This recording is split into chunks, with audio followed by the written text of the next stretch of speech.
Salut, c'est Trado. Voilà ma mise à jour pour l'or. Pas grand chose de neuf aujourd'hui. On a continué à voir les cours se lever autour de la moyenne mobile à 20 séances.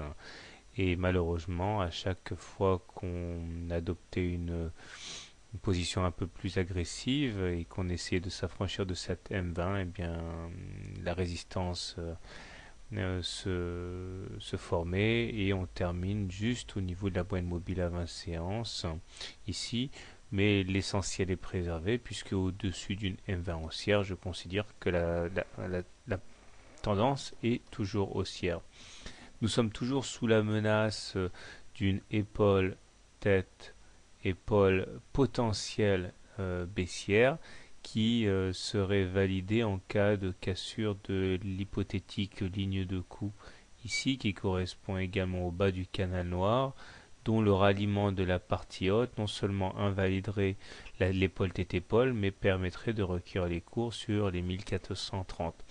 Cela implique quand même qu'au passage on s'affranchisse de la fourchette d'Andrews-Rose, ce qui ne sera pas forcément très facile à réaliser. Les indicateurs techniques s'améliorent un petit peu mais restent globalement dégradés avec un MACD croissant mais sous son signal, un momentum négatif. Seul le stochastique est en position favorable puisque au-dessus de son signal. La moyenne mobile à cette séance ici adopte une pente haussière assez agressive, ce qui signifie que normalement elle devrait servir de rempart à la baisse en cas d'attaque baissière.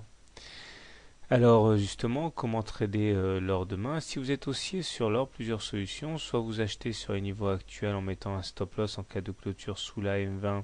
Objectif, aller chercher le haut de la fourchette d'Andrews-Rose dans un premier temps. Une variante, c'est l'achat de la moyenne mobile à 7 séances plutôt. Si vous êtes baissier, deux solutions. Solution agressive, c'est shorter dès maintenant en estimant que nous sommes dans la formation de l'épaule tête-épaule que je mentionnais et que normalement nous devrions aller valider cette formation baissière.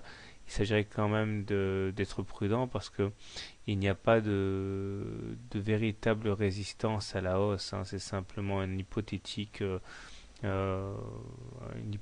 figure chartiste.